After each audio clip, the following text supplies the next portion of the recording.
안녕하세요. 하나님의 깊은 지혜와 사랑을 나누는 시간입니다. 오늘 우리는 삶의 중요한 질문 하나를 마주하려 합니다. 바로 하나님께서 우리에게 약속하신 수많은 복을 받았음에도 불구하고 예때로는 그 복을 온전히 누리지 못하고 광야처럼 메마른 시간을 보내게 되는 걸까요? 마치 풍성한 잔치상에 초대받았지만 정작 그 음식을 맛보지 못하는 사람처럼 말입니다. 오늘 이 이야기를 통해 여러분의 삶에 하나님의 은혜가 강물처럼 흐르기를 소망합니다. 이 귀한 지혜의 말씀이 더 많은 이들에게 닿을 수 있도록 지금 잠시 시간을 내어 구독과 좋아요를 눌러주시면 감사하겠습니다. 여러분의 작은 손길 하나하나가 하나님의 사랑을 전하는 귀한 통로가 되며 그 선한 행동 위에 주님의 축복이 가득 임하시기를 기도합니다. 자, 이제 함께 받은 복을 누리는 복으로 바꾸는 영적인 여정을 떠나보겠습니다. 옛날 이스라엘 민족의 이야기를 먼저 살펴보겠습니다.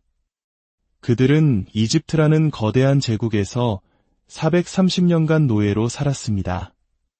희망 없는 고통과 절망 속에서 그들은 하늘을 향해 부르짖었습니다. 그리고 하나님께서는 그들의 고통 소리를 들으셨습니다. 아브라함과 이삭, 야곱에게 하셨던 약속을 기억하시고 모세라는 위대한 지도자를 보내셨습니다.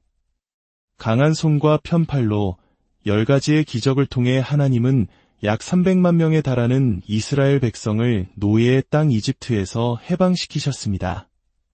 눈앞을 가로막던 홍해를 가르는 기적을 체험하게 하시고 그들을 젖과 꿀이 흐르는 약속의 땅 가나안으로 인도하셨습니다. 그들에게는 이제 희망과 꿈이 가득했습니다. 노예의 삶을 청산하고 자유인으로서 풍요로운 땅을 기업으로 받을 것이라는 약속을 받았기 때문입니다. 이것이 바로 그들이 받은 복이었습니다. 하지만 안타깝게도 이집트에서 나온 1세대 대부분은 그 약속의 땅에 들어가지 못했습니다. 그들은 40년이라는 세월을 광야에서 방황하다가 그곳에서 생을 마감했습니다. 젖과 꿀이 흐르는 땅이라는 엄청난 복을 약속받았지만 그 복을 단 하루도 누리지 못했던 것입니다. 오직 그들의 자손들만이 그 땅에 들어갈 수 있었습니다. 왜 이런 비극적인 일이 일어났을까요? 문제는 간단했습니다. 그들의 몸은 이집트에서 나왔지만 마음은 여전히 이집트의 노예로 남아있었기 때문입니다. 광야의 험난한 길을 걸어가면서 그들 마음속에는 늘 불신앙과 불순종이 가득했습니다. 조금만 어려움이 닥치면 하나님을 원망하고 이집트에서 섬기던 우상들을 다시 찾았습니다. 광야의 삶은 결코 쉽지 않았습니다. 낮에는 타는 듯한 더위, 밤에는 살을 내는 추위가 계속되었습니다. 먹을 것은 부족했고 마실 물도 없었습니다. 불뱀과 전갈이 우글거리는 위험한 땅이었습니다. 우리 민족이 겪었던 혹독한 보릿고개를 떠올리게 하는 그런 처절한 시간이었습니다. 하지만 하나님께서는 그 모든 고난의 시간을 허락하신 이유가 있었습니다. 신명기 8장은 이렇게 말씀합니다. 이는 다 너를 낮추시며 너를 시험하사 마침내 내게 복을 주려 하심이었느니라. 하나님은 광야라는 학교를 통해 그들을 겸손하게 만드시고 오직 하나님만을 믿고 의지하며 순종하는 법을 가르치려 하셨습니다. 그 시험에 합격한 자만이 약속의 땅을 누릴 자격이 있었기 때문입니다. 그러나 그들은 끝내 합격하지 못했습니다. 늘 하나님을 시험하고 원망하고 불평하며 이집트의 삶을 그리워했습니다. 결국 그들은 약속의 땅을 눈앞에 두고도 광야에서 모두 쓰러져 갔습니다. 믿지 않음과 순종하지 않음이 그들이 받은 복을 누리지 못하게 만든 장벽이 되었던 것입니다. 이 이야기는 수천 년 전의 낡은 역사가 아닙니다. 바로 오늘 광야 같은 인생길을 살아가는 우리 모두에게 주시는 하나님의 생생한 교훈입니다. 예수 그리스도의 십자가를 통해 우리는 이스라엘 백성이 받았던 가나안 땅과는 비교할 수 없는 엄청난 복을 받았습니다. 이것은 우리의 어떠한 노력이나 자격으로 얻은 것이 아닌 오직 하나님의 은혜로 주어진 값없는 선물입니다. 어떤 복을 받았을까요? 첫째로, 우리는 죄로부터의 용서와 의롭다 하심, 그리고 하나님의 영광에 이르는 복을 받았습니다. 평생을 지은 죄의 짐에서 해방되어 감히 하나님 앞에 설 수 있는 자격을 얻은 것입니다. 둘째로, 거룩함과 성령 충만의 복을 받았습니다. 세상과 마귀를 따라 살던 더러운 우리를 깨끗하게 하시고 하나님의 영이신 성령님을 선물로 주셔서 우리 안에 거하게 하셨습니다. 셋째로, 치료와 건강의 복입니다. 예수님께서 채찍에 맞으심으로 우리가 나음을 입었음을 믿을 때 육신의 질병으로부터 자유로워지는 은혜를 약속받았습니다. 넷째로, 저주에서 해방되어 아브라함의 복을 받는 것입니다.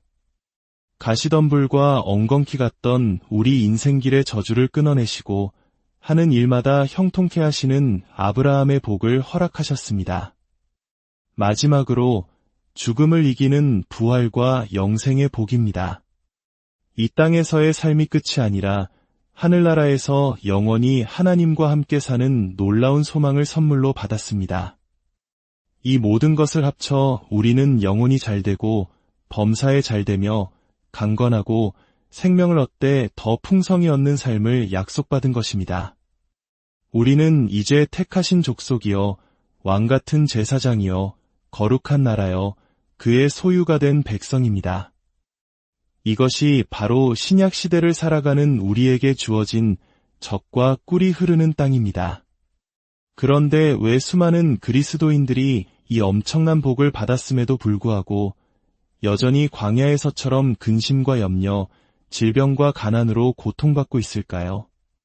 히브리서의 경고처럼 복음 전함을 받았으나 그 말씀이 유익하게 되지 못하는 이유는 무엇일까요? 그 해답은 이스라엘 백성의 실패 속에서 찾을 수 있습니다.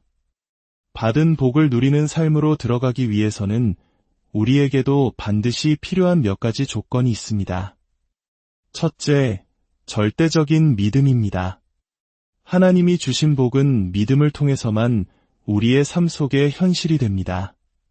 환경은 여전히 거칠고 눈앞의 파도는 높을 수 있습니다. 절망적인 감정이 우리를 휩쓸 수도 있습니다. 그러나 믿음은 환경이나 감각을 의지하는 것이 아닙니다.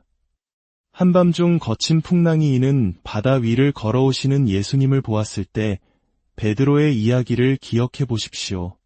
그가 주여 저를 명하여 물 위로 오라 하소서라고 외쳤을 때 예수님은 오라고 하셨습니다. 베드로는 믿음으로 배에서 내려 거친 파도 위를 걸었습니다. 그 순간 바다가 잠잠해졌거나 바람이 멎었던 것이 아닙니다. 환경은 그대로였습니다. 오직 그의 시선이 예수님께 고정되어 있었을 때 그는 기적을 체험했습니다. 그러나 그가 시선을 돌려 거센 바람과 파도를 바라보는 순간 그는 두려움에 빠졌고 물에 빠져 들어갔습니다. 바다가 변한 것이 아니라 그의 믿음이 흔들렸기 때문입니다. 우리 삶도 마찬가지입니다. 문제라는 풍랑을 바라보면 우리는 빠져 들어갑니다. 하지만 문제 너머에 계신 전능하신 하나님을 바라볼 때 우리는 그 문제를 밟고 일어설 수 있는 것입니다. 울어도 못하고 힘써도 못하지만 오직 믿으면 능히 할 수 있습니다. 둘째, 옛사람의 삶을 철저히 회개하고 버리는 것입니다. 이스라엘 백성의 가장 큰 문제는 몸은 나왔으나 마음은 애굽에 머물러 있었던 것입니다. 우리 역시 마찬가지입니다. 예수를 믿고 교회에 나와 하나님의 자녀가 되었지만 여전히 세상의 방식, 세상의 가치관을 그대로 붙들고 살아가려 한다면 결코 하나님의 복을 누릴 수 없습니다. 사람이 떡으로만 사는 것이 아니라 하나님의 입에서 나오는 모든 말씀으로 살아야 합니다. 이제 우리는 세상의 방식이 아닌 하나님의 말씀을 따라 사는 새로운 삶의 방식으로 들어왔습니다. 나의 수단과 방법을 내려놓고 그 나라와 그의 의를 먼저 구하는 삶을 살아야 합니다. 그때 하나님께서 우리의 모든 필요를 채워주시는 놀라운 세계를 경험하게 될 것입니다. 우리가 하나님께 가까이 나아갈수록 우리 안의 죄와 허물이 더욱 선명하게 보일 것입니다. 어둠 속에 있을 땐 내 옷이 얼마나 더러운지 알 수 없지만 밝은 빛이 비추면 그 더러움이 드러나는 것과 같습니다. 그 죄들을 철저히 회개하고 버릴 때 하나님과 우리 사이를 가로막는 담이 허물어지고 축복의 통로가 열리게 됩니다. 셋째, 오직 하나님 한 분만을 섬기는 것입니다. 우리는 무엇이든 섬기도록 지음받은 존재입니다.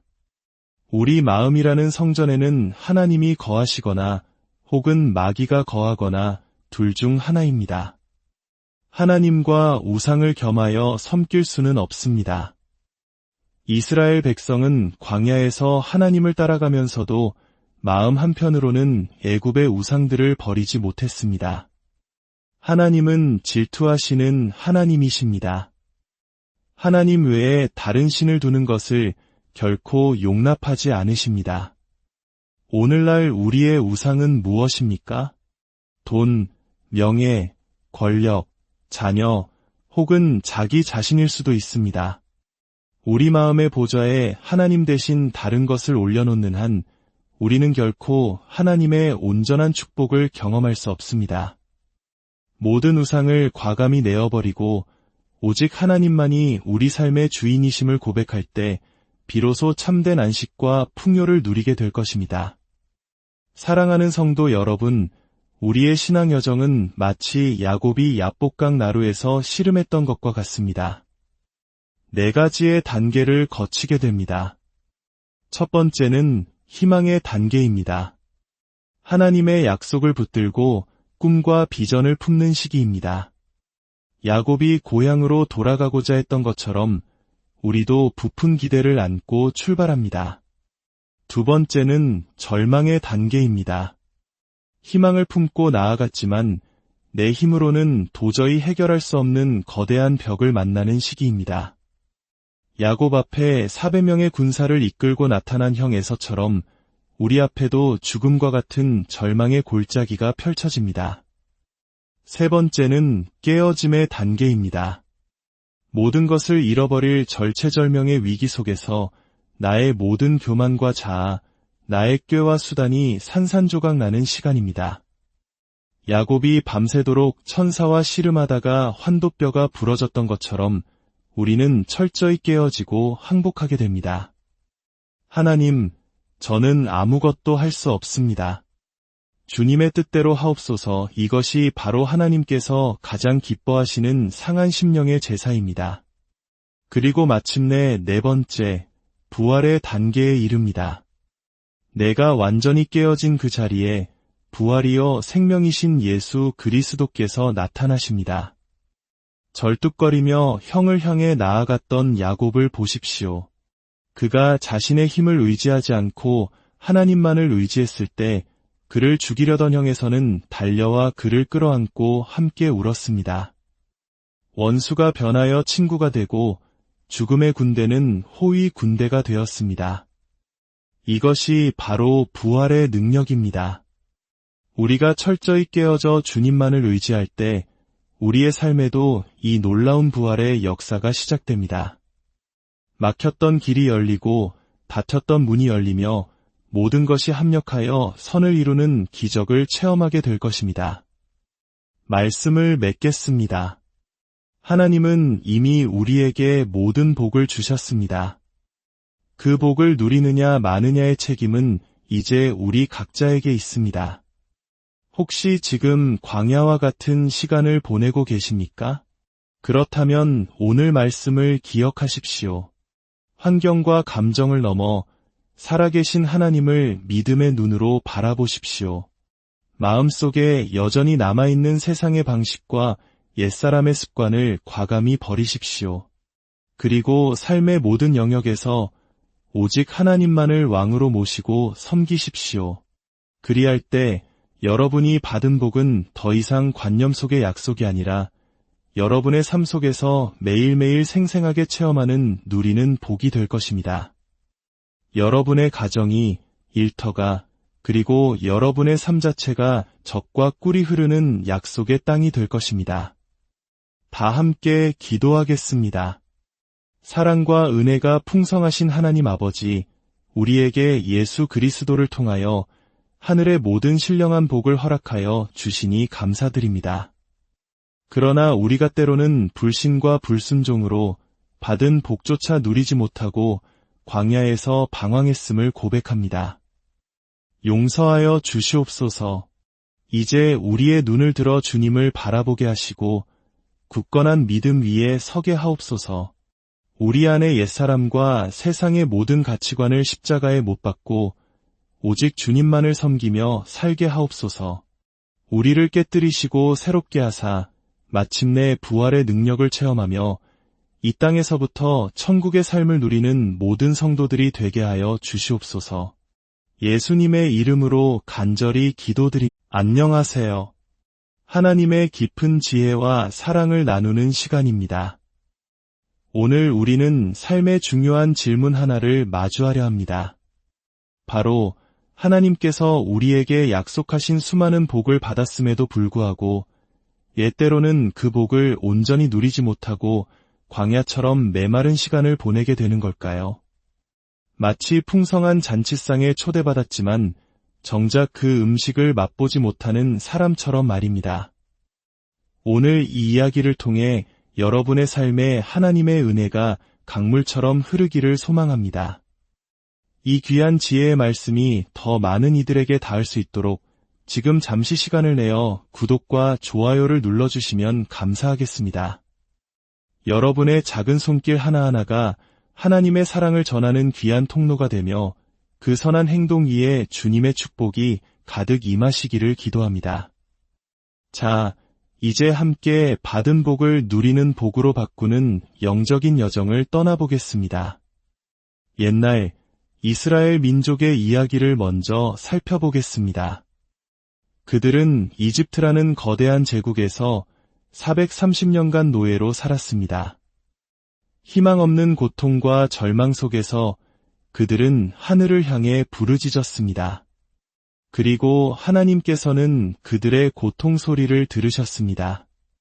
아브라함과 이삭, 야곱에게 하셨던 약속을 기억하시고 모세라는 위대한 지도자를 보내셨습니다. 강한 손과 편팔로 10가지의 기적을 통해 하나님은 약 300만 명에 달하는 이스라엘 백성을 노예의 땅 이집트에서 해방시키셨습니다. 눈앞을 가로막던 홍해를 가르는 기적을 체험하게 하시고 그들을 젖과 꿀이 흐르는 약속의 땅 가나안으로 인도하셨습니다. 그들에게는 이제 희망과 꿈이 가득했습니다. 노예의 삶을 청산하고 자유인으로서 풍요로운 땅을 기업으로 받을 것이라는 약속을 받았기 때문입니다. 이것이 바로 그들이 받은 복이었습니다. 하지만 안타깝게도 이집트에서 나온 1세대 대부분은 그 약속의 땅에 들어가지 못했습니다. 그들은 40년이라는 세월을 광야에서 방황하다가 그곳에서 생을 마감했습니다. 젖과 꿀이 흐르는 땅이라는 엄청난 복을 약속받았지만 그 복을 단 하루도 누리지 못했던 것입니다. 오직 그들의 자손들만이 그 땅에 들어갈 수 있었습니다. 왜 이런 비극적인 일이 일어났을까요? 문제는 간단했습니다. 그들의 몸은 이집트에서 나왔지만 마음은 여전히 이집트의 노예로 남아있었기 때문입니다. 광야의 험난한 길을 걸어가면서 그들 마음속에는 늘 불신앙과 불순종이 가득했습니다. 조금만 어려움이 닥치면 하나님을 원망하고 이집트에서 섬기던 우상들을 다시 찾았습니다. 광야의 삶은 결코 쉽지 않았습니다. 낮에는 타는 듯한 더위, 밤에는 살을 내는 추위가 계속되었습니다. 먹을 것은 부족했고 마실 물도 없었습니다. 불뱀과 전갈이 우글거리는 위험한 땅이었습니다. 우리 민족이 겪었던 혹독한 보릿고개를 떠올리게 하는 그런 처절한 시간이었습니다. 하지만 하나님께서는 그 모든 고난의 시간을 허락하신 이유가 있었습니다. 신명기 8장은 이렇게 말씀합니다. 이는 다 너를 낮추시며 너를 시험하사 마침내 내게 복을 주려 하심이었느니라. 하나님은 광야라는 학교를 통해 그들을 겸손하게 만드시고 오직 하나님만을 믿고 의지하며 순종하는 법을 가르치려 하셨습니다. 그 시험에 합격한 자만이 약속의 땅을 누릴 자격이 있었기 때문입니다. 그러나 그들은 끝내 합격하지 못했습니다. 늘 하나님을 시험하고 원망하고 불평하며 이집트의 삶을 그리워했습니다. 결국 그들은 약속의 땅을 눈앞에 두고도 광야에서 모두 쓰러져 갔습니다. 믿지 않음과 순종하지 않음이 그들이 받은 복을 누리지 못하게 만든 장벽이 되었던 것입니다. 이 이야기는 수천 년 전의 낡은 역사가 아닙니다. 바로 오늘 광야 같은 인생길을 살아가는 우리 모두에게 주시는 하나님의 생생한 교훈입니다. 예수 그리스도의 십자가를 통해 우리는 이스라엘 백성이 받았던 가나안 땅과는 비교할 수 없는 엄청난 복을 받았습니다. 이것은 우리의 어떠한 노력이나 자격으로 얻은 것이 아닌 오직 하나님의 은혜로 주어진 값없는 선물입니다. 어떤 복을 받았을까요? 첫째로 우리는 죄로부터의 용서와 의롭다 하심, 그리고 하나님의 영광에 이르는 복을 받았습니다. 평생을 지은 죄의 짐에서 해방되어 감히 하나님 앞에 설 수 있는 자격을 얻은 것입니다. 둘째로 거룩함과 성령 충만의 복을 받았습니다.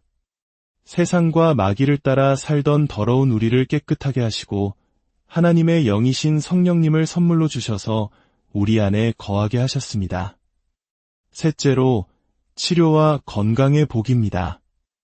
예수님께서 채찍에 맞으심으로 우리가 나음을 입었음을 믿을 때 육신의 질병으로부터 자유로워지는 은혜를 약속받았습니다. 넷째로 저주에서 해방되어 아브라함의 복을 받는 것입니다. 가시덤불과 엉겅퀴 같던 우리 인생길의 저주를 끊어내시고 하는 일마다 형통케 하시는 아브라함의 복을 허락하셨습니다. 마지막으로 죽음을 이기는 부활과 영생의 복입니다. 이 땅에서의 삶이 끝이 아니라 하늘나라에서 영원히 하나님과 함께 사는 놀라운 소망을 선물로 받았습니다. 이 모든 것을 합쳐 우리는 영혼이 잘되고 범사에 잘되며 강건하고 생명을 얻되 더 풍성히 얻는 삶을 약속받은 것입니다. 우리는 이제 택하신 족속이요 왕같은 제사장이요 거룩한 나라요 그의 소유가 된 백성입니다. 이것이 바로 신약 시대를 살아가는 우리에게 주어진 젖과 꿀이 흐르는 땅입니다. 그런데 왜 수많은 그리스도인들이 이 엄청난 복을 받았음에도 불구하고 여전히 광야에서처럼 근심과 염려, 질병과 가난으로 고통받고 있을까요? 히브리서의 경고처럼 복음 전함을 받았으나 그 말씀이 유익하게 되지 못하는 이유는 무엇일까요? 그 해답은 이스라엘 백성의 실패 속에서 찾을 수 있습니다. 받은 복을 누리는 삶으로 들어가기 위해서는 우리에게도 반드시 필요한 몇 가지 조건이 있습니다. 첫째, 절대적인 믿음입니다. 하나님이 주신 복은 믿음을 통해서만 우리의 삶 속에 현실이 됩니다.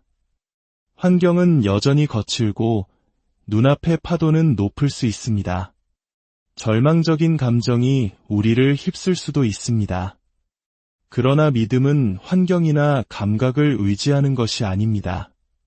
한밤중 거친 풍랑이 이는 바다 위를 걸어오시는 예수님을 보았을 때 베드로의 이야기를 기억해 보십시오. 그가 주여 저를 명하여 물 위로 오라 하소서라고 외쳤을 때 예수님은 오라고 하셨습니다. 베드로는 믿음으로 배에서 내려 거친 파도 위를 걸었습니다. 그 순간 바다가 잠잠해졌거나 바람이 멎었던 것이 아닙니다. 환경은 그대로였습니다. 오직 그의 시선이 예수님께 고정되어 있었을 때 그는 기적을 체험했습니다. 그러나 그가 시선을 돌려 거센 바람과 파도를 바라보는 순간 그는 두려움에 빠졌고 물에 빠져 들어갔습니다. 바다가 변한 것이 아니라 그의 믿음이 흔들렸기 때문입니다. 우리 삶도 마찬가지입니다. 문제라는 풍랑을 바라보면 우리는 빠져 들어갑니다. 하지만 문제 너머에 계신 전능하신 하나님을 바라볼 때 우리는 그 문제를 밟고 일어설 수 있는 것입니다. 울어도 못하고 힘써도 못하지만 오직 믿으면 능히 할 수 있습니다. 둘째, 옛사람의 삶을 철저히 회개하고 버리는 것입니다. 이스라엘 백성의 가장 큰 문제는 몸은 나왔으나 마음은 애굽에 머물러 있었던 것입니다. 우리 역시 마찬가지입니다. 예수를 믿고 교회에 나와 하나님의 자녀가 되었지만 여전히 세상의 방식, 세상의 가치관을 그대로 붙들고 살아가려 한다면 결코 하나님의 복을 누릴 수 없습니다. 사람이 떡으로만 사는 것이 아니라 하나님의 입에서 나오는 모든 말씀으로 살아야 합니다. 이제 우리는 세상의 방식이 아닌 하나님의 말씀을 따라 사는 새로운 삶의 방식으로 들어왔습니다. 나의 수단과 방법을 내려놓고 그 나라와 그의 의를 먼저 구하는 삶을 살아야 합니다. 그때 하나님께서 우리의 모든 필요를 채워주시는 놀라운 세계를 경험하게 될 것입니다. 우리가 하나님께 가까이 나아갈수록 우리 안의 죄와 허물이 더욱 선명하게 보일 것입니다. 어둠 속에 있을 땐 내 옷이 얼마나 더러운지 알 수 없지만 밝은 빛이 비추면 그 더러움이 드러나는 것과 같습니다. 그 죄들을 철저히 회개하고 버릴 때 하나님과 우리 사이를 가로막는 담이 허물어지고 축복의 통로가 열리게 됩니다. 셋째, 오직 하나님 한 분만을 섬기는 것입니다. 우리는 무엇이든 섬기도록 지음받은 존재입니다. 우리 마음이라는 성전에는 하나님이 거하시거나 혹은 마귀가 거하거나 둘 중 하나입니다. 하나님과 우상을 겸하여 섬길 수는 없습니다. 이스라엘 백성은 광야에서 하나님을 따라가면서도 마음 한편으로는 애굽의 우상들을 버리지 못했습니다. 하나님은 질투하시는 하나님이십니다. 하나님 외에 다른 신을 두는 것을 결코 용납하지 않으십니다. 오늘날 우리의 우상은 무엇입니까? 돈, 명예, 권력, 자녀, 혹은 자기 자신일 수도 있습니다. 우리 마음의 보좌에 하나님 대신 다른 것을 올려놓는 한 우리는 결코 하나님의 온전한 축복을 경험할 수 없습니다. 모든 우상을 과감히 내어버리고 오직 하나님만이 우리 삶의 주인이심을 고백할 때 비로소 참된 안식과 풍요를 누리게 될 것입니다. 사랑하는 성도 여러분, 우리의 신앙 여정은 마치 야곱이 야복강 나루에서 씨름했던 것과 같습니다. 4가지의 단계를 거치게 됩니다. 첫 번째는 희망의 단계입니다. 하나님의 약속을 붙들고 꿈과 비전을 품는 시기입니다. 야곱이 고향으로 돌아가고자 했던 것처럼 우리도 부푼 기대를 안고 출발합니다. 두 번째는 절망의 단계입니다. 희망을 품고 나아갔지만 내 힘으로는 도저히 해결할 수 없는 거대한 벽을 만나는 시기입니다. 야곱 앞에 400명의 군사를 이끌고 나타난 형 에서처럼 우리 앞에도 죽음과 같은 절망의 골짜기가 펼쳐집니다. 세 번째는 깨어짐의 단계입니다. 모든 것을 잃어버릴 절체절명의 위기 속에서 나의 모든 교만과 자아, 나의 꾀와 수단이 산산조각 나는 시간입니다. 야곱이 밤새도록 천사와 씨름하다가 환도뼈가 부러졌던 것처럼 우리는 철저히 깨어지고 항복하게 됩니다. 하나님, 저는 아무것도 할 수 없습니다. 주님의 뜻대로 하옵소서. 이것이 바로 하나님께서 가장 기뻐하시는 상한 심령의 제사입니다. 그리고 마침내 4번째, 부활의 단계에 이릅니다. 내가 완전히 깨어진 그 자리에 부활이요 생명이신 예수 그리스도께서 나타나십니다. 절뚝거리며 형을 향해 나아갔던 야곱을 보십시오. 그가 자신의 힘을 의지하지 않고 하나님만을 의지했을 때 그를 죽이려던 형에서는 달려와 그를 끌어안고 함께 울었습니다. 원수가 변하여 친구가 되고 죽음의 군대는 호의 군대가 되었습니다. 이것이 바로 부활의 능력입니다. 우리가 철저히 깨어져 주님만을 의지할 때 우리의 삶에도 이 놀라운 부활의 역사가 시작됩니다. 막혔던 길이 열리고 닫혔던 문이 열리며 모든 것이 합력하여 선을 이루는 기적을 체험하게 될 것입니다. 말씀을 맺겠습니다. 하나님은 이미 우리에게 모든 복을 주셨습니다. 그 복을 누리느냐 마느냐의 책임은 이제 우리 각자에게 있습니다. 혹시 지금 광야와 같은 시간을 보내고 계십니까? 그렇다면 오늘 말씀을 기억하십시오. 환경과 감정을 넘어 살아계신 하나님을 믿음의 눈으로 바라보십시오. 마음속에 여전히 남아있는 세상의 방식과 옛사람의 습관을 과감히 버리십시오. 그리고 삶의 모든 영역에서 오직 하나님만을 왕으로 모시고 섬기십시오. 그리할 때 여러분이 받은 복은 더 이상 관념 속의 약속이 아니라 여러분의 삶 속에서 매일매일 생생하게 체험하는 누리는 복이 될 것입니다. 여러분의 가정이, 일터가, 그리고 여러분의 삶 자체가 젖과 꿀이 흐르는 약속의 땅이 될 것입니다. 다 함께 기도하겠습니다. 사랑과 은혜가 풍성하신 하나님 아버지, 우리에게 예수 그리스도를 통하여 하늘의 모든 신령한 복을 허락하여 주시니 감사드립니다. 그러나 우리가 때로는 불신과 불순종으로 받은 복조차 누리지 못하고 광야에서 방황했음을 고백합니다. 용서하여 주시옵소서. 이제 우리의 눈을 들어 주님을 바라보게 하시고 굳건한 믿음 위에 서게 하옵소서. 우리 안의 옛사람과 세상의 모든 가치관을 십자가에 못 박고 오직 주님만을 섬기며 살게 하옵소서. 우리를 깨뜨리시고 새롭게 하사 마침내 부활의 능력을 체험하며 이 땅에서부터 천국의 삶을 누리는 모든 성도들이 되게 하여 주시옵소서. 예수님의 이름으로 간절히 기도드립니다. 안녕하세요. 하나님의 깊은 지혜와 사랑을 나누는 시간입니다. 오늘 우리는 삶의 중요한 질문 하나를 마주하려 합니다. 바로 하나님께서 우리에게 약속하신 수많은 복을 받았음에도 불구하고 예때로는 그 복을 온전히 누리지 못하고 광야처럼 메마른 시간을 보내게 되는 걸까요? 마치 풍성한 잔치상에 초대받았지만 정작 그 음식을 맛보지 못하는 사람처럼 말입니다. 오늘 이 이야기를 통해 여러분의 삶에 하나님의 은혜가 강물처럼 흐르기를 소망합니다. 이 귀한 지혜의 말씀이 더 많은 이들에게 닿을 수 있도록 지금 잠시 시간을 내어 구독과 좋아요를 눌러주시면 감사하겠습니다. 여러분의 작은 손길 하나하나가 하나님의 사랑을 전하는 귀한 통로가 되며 그 선한 행동 위에 주님의 축복이 가득 임하시기를 기도합니다. 자, 이제 함께 받은 복을 누리는 복으로 바꾸는 영적인 여정을 떠나보겠습니다.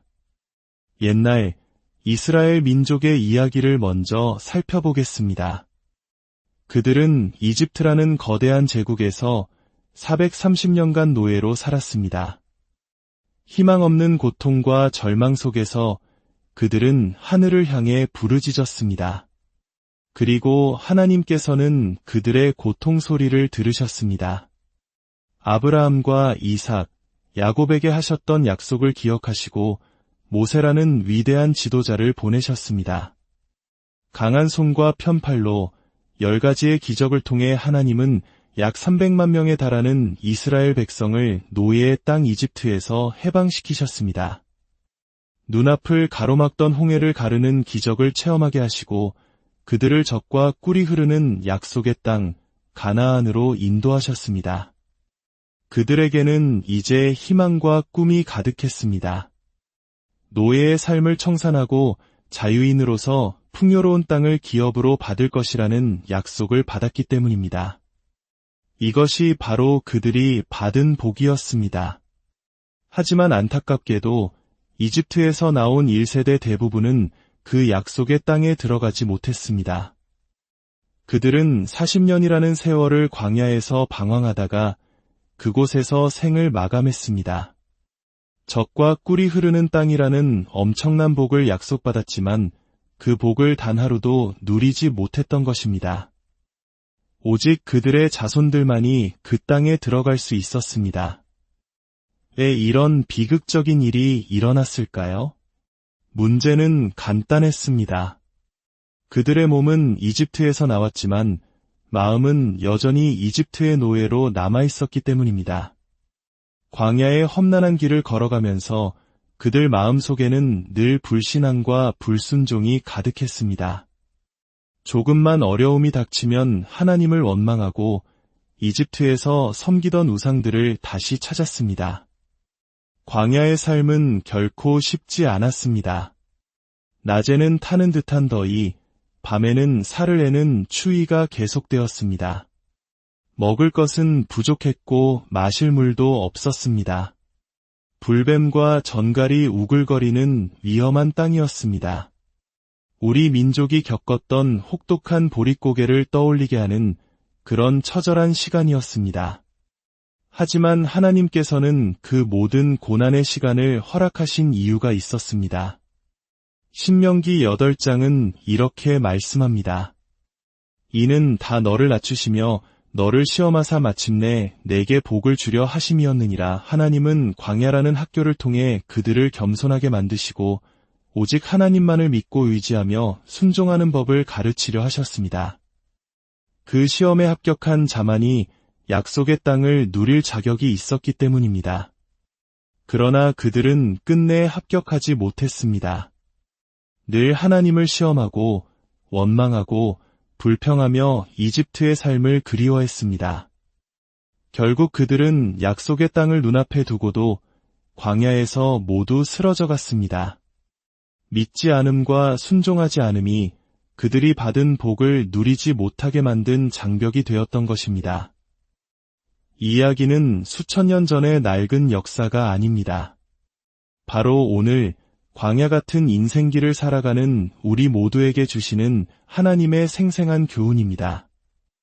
예수 그리스도의 십자가를 통해 우리는 이스라엘 백성이 받았던 가나안 땅과는 비교할 수 없는 엄청난 복을 받았습니다.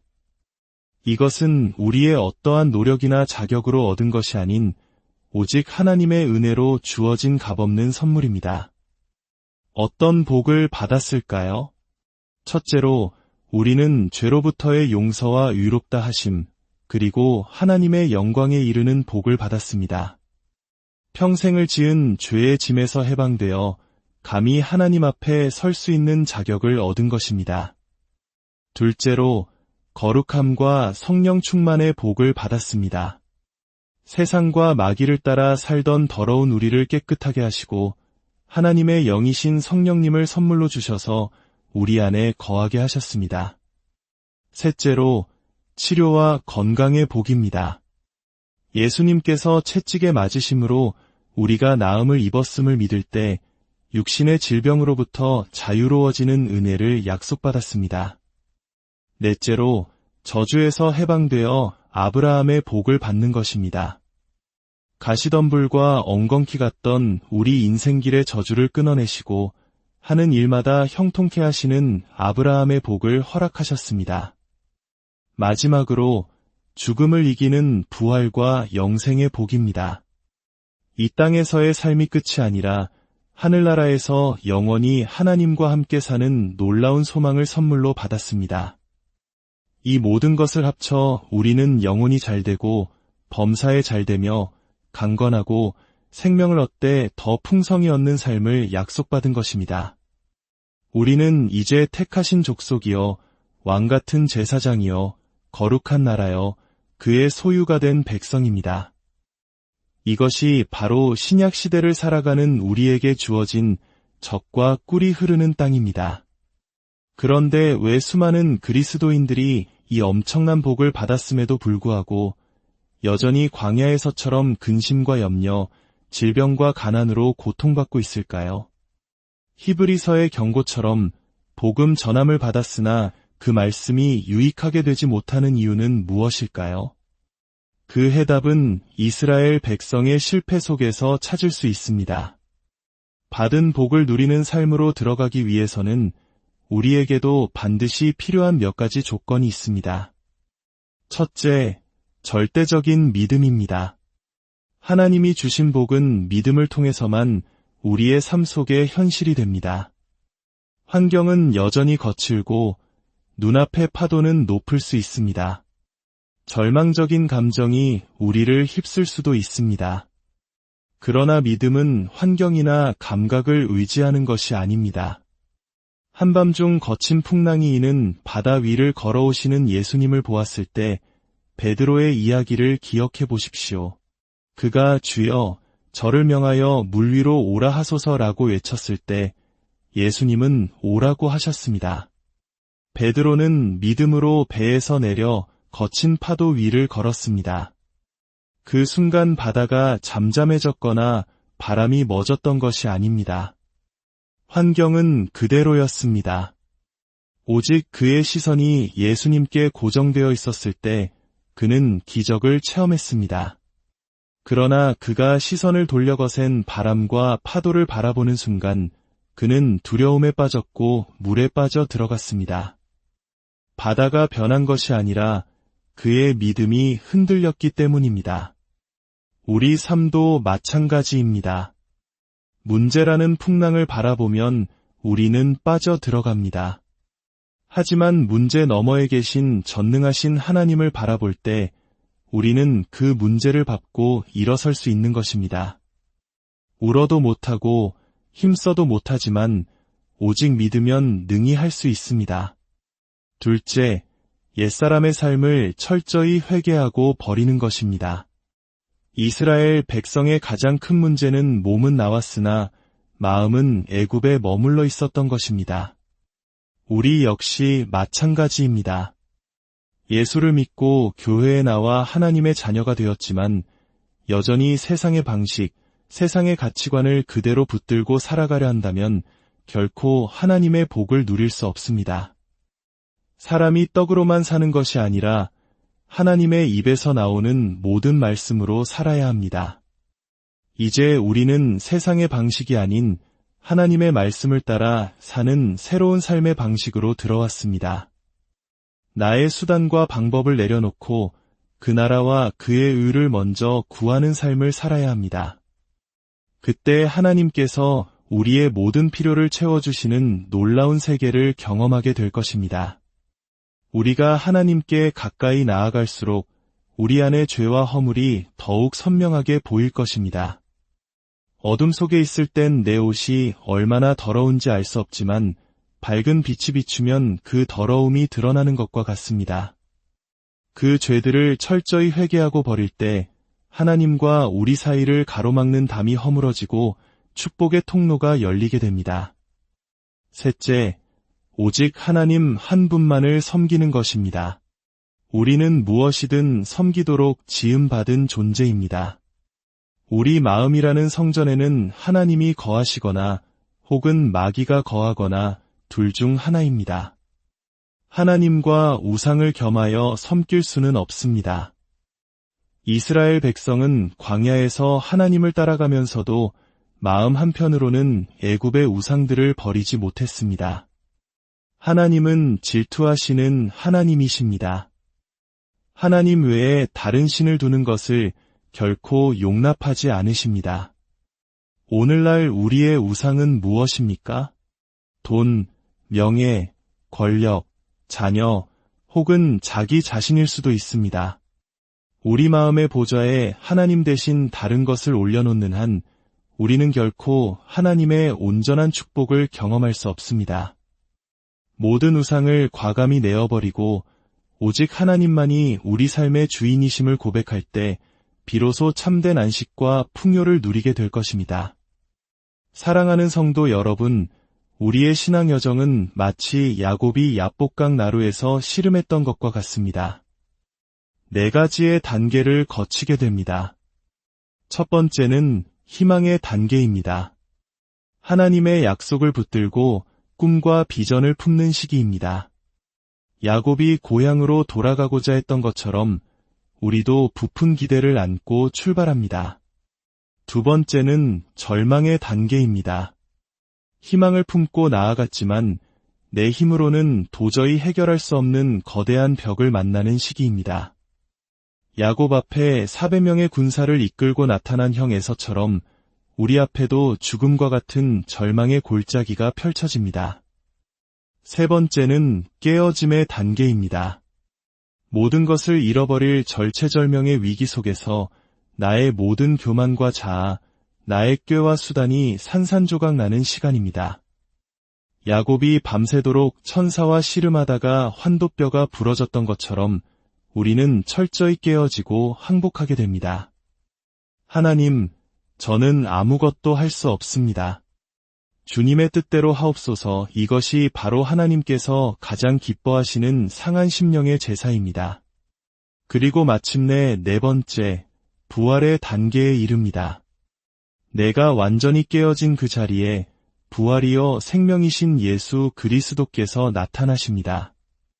절뚝거리며 형을 향해 나아갔던 야곱을 보십시오.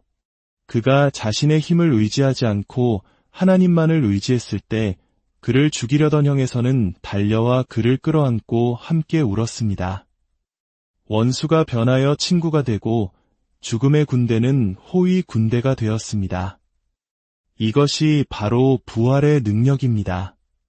우리가 철저히 깨어져 주님만을 의지할 때 우리의 삶에도 이 놀라운 부활의 역사가 시작됩니다. 막혔던 길이 열리고 닫혔던 문이 열리며 모든 것이 합력하여 선을 이루는 기적을 체험하게 될 것입니다. 말씀을 맺겠습니다. 하나님은 이미 우리에게 모든 복을 주셨습니다. 그 복을 누리느냐 마느냐의 책임은 이제 우리 각자에게 있습니다. 혹시 지금 광야와 같은 시간을 보내고 계십니까? 그렇다면 오늘 말씀을 기억하십시오. 환경과 감정을 넘어 살아계신 하나님을 믿음의 눈으로 바라보십시오. 마음속에 여전히 남아있는 세상의 방식과 옛사람의 습관을 과감히 버리십시오. 그리고 삶의 모든 영역에서 오직 하나님만을 왕으로 모시고 섬기십시오. 그리할 때 여러분이 받은 복은 더 이상 관념 속의 약속이 아니라 여러분의 삶 속에서 매일매일 생생하게 체험하는 누리는 복이 될 것입니다. 여러분의 가정이, 일터가, 그리고 여러분의 삶 자체가 젖과 꿀이 흐르는 약속의 땅이 될 것입니다. 다 함께 기도하겠습니다. 사랑과 은혜가 풍성하신 하나님 아버지, 우리에게 예수 그리스도를 통하여 하늘의 모든 신령한 복을 허락하여 주시니 감사드립니다. 그러나 우리가 때로는 불신과 불순종으로 받은 복조차 누리지 못하고 광야에서 방황했음을 고백합니다. 용서하여 주시옵소서. 이제 우리의 눈을 들어 주님을 바라보게 하시고 굳건한 믿음 위에 서게 하옵소서. 우리 안의 옛사람과 세상의 모든 가치관을 십자가에 못 박고 오직 주님만을 섬기며 살게 하옵소서. 우리를 깨뜨리시고 새롭게 하사 마침내 부활의 능력을 체험하며 이 땅에서부터 천국의 삶을 누리는 모든 성도들이 되게 하여 주시옵소서. 예수님의 이름으로 간절히 기도드립니다. 안녕하세요. 하나님의 깊은 지혜와 사랑을 나누는 시간입니다. 오늘 우리는 삶의 중요한 질문 하나를 마주하려 합니다. 바로 하나님께서 우리에게 약속하신 수많은 복을 받았음에도 불구하고 예때로는 그 복을 온전히 누리지 못하고 광야처럼 메마른 시간을 보내게 되는 걸까요? 마치 풍성한 잔치상에 초대받았지만 정작 그 음식을 맛보지 못하는 사람처럼 말입니다. 오늘 이 이야기를 통해 여러분의 삶에 하나님의 은혜가 강물처럼 흐르기를 소망합니다. 이 귀한 지혜의 말씀이 더 많은 이들에게 닿을 수 있도록 지금 잠시 시간을 내어 구독과 좋아요를 눌러주시면 감사하겠습니다. 여러분의 작은 손길 하나하나가 하나님의 사랑을 전하는 귀한 통로가 되며 그 선한 행동 위에 주님의 축복이 가득 임하시기를 기도합니다. 자, 이제 함께 받은 복을 누리는 복으로 바꾸는 영적인 여정을 떠나보겠습니다. 옛날 이스라엘 민족의 이야기를 먼저 살펴보겠습니다. 그들은 이집트라는 거대한 제국에서 430년간 노예로 살았습니다. 희망 없는 고통과 절망 속에서 그들은 하늘을 향해 부르짖었습니다. 그리고 하나님께서는 그들의 고통 소리를 들으셨습니다. 아브라함과 이삭, 야곱에게 하셨던 약속을 기억하시고 모세라는 위대한 지도자를 보내셨습니다. 강한 손과 편팔로 10가지의 기적을 통해 하나님은 약 300만 명에 달하는 이스라엘 백성을 노예의 땅 이집트에서 해방시키셨습니다. 눈앞을 가로막던 홍해를 가르는 기적을 체험하게 하시고 그들을 적과 꿀이 흐르는 약속의 땅 가나안으로 인도하셨습니다. 그들에게는 이제 희망과 꿈이 가득했습니다. 노예의 삶을 청산하고 자유인으로서 풍요로운 땅을 기업으로 받을 것이라는 약속을 받았기 때문입니다. 이것이 바로 그들이 받은 복이었습니다. 하지만 안타깝게도 이집트에서 나온 1세대 대부분은 그 약속의 땅에 들어가지 못했습니다. 그들은 40년이라는 세월을 광야에서 방황하다가 그곳에서 생을 마감했습니다. 젖과 꿀이 흐르는 땅이라는 엄청난 복을 약속받았지만 그 복을 단 하루도 누리지 못했던 것입니다. 오직 그들의 자손들만이 그 땅에 들어갈 수 있었습니다. 왜 이런 비극적인 일이 일어났을까요? 문제는 간단했습니다. 그들의 몸은 이집트에서 나왔지만 마음은 여전히 이집트의 노예로 남아있었기 때문입니다. 광야의 험난한 길을 걸어가면서 그들 마음속에는 늘 불신앙과 불순종이 가득했습니다. 조금만 어려움이 닥치면 하나님을 원망하고 이집트에서 섬기던 우상들을 다시 찾았습니다. 광야의 삶은 결코 쉽지 않았습니다. 낮에는 타는 듯한 더위, 밤에는 살을 내는 추위가 계속되었습니다. 먹을 것은 부족했고 마실 물도 없었습니다. 불뱀과 전갈이 우글거리는 위험한 땅이었습니다. 우리 민족이 겪었던 혹독한 보릿고개를 떠올리게 하는 그런 처절한 시간이었습니다. 하지만 하나님께서는 그 모든 고난의 시간을 허락하신 이유가 있었습니다. 신명기 8장은 이렇게 말씀합니다. 이는 다 너를 낮추시며 너를 시험하사 마침내 내게 복을 주려 하심이었느니라. 하나님은 광야라는 학교를 통해 그들을 겸손하게 만드시고 오직 하나님만을 믿고 의지하며 순종하는 법을 가르치려 하셨습니다. 그 시험에 합격한 자만이 약속의 땅을 누릴 자격이 있었기 때문입니다. 그러나 그들은 끝내 합격하지 못했습니다. 늘 하나님을 시험하고 원망하고 불평하며 이집트의 삶을 그리워했습니다. 결국 그들은 약속의 땅을 눈앞에 두고도 광야에서 모두 쓰러져 갔습니다.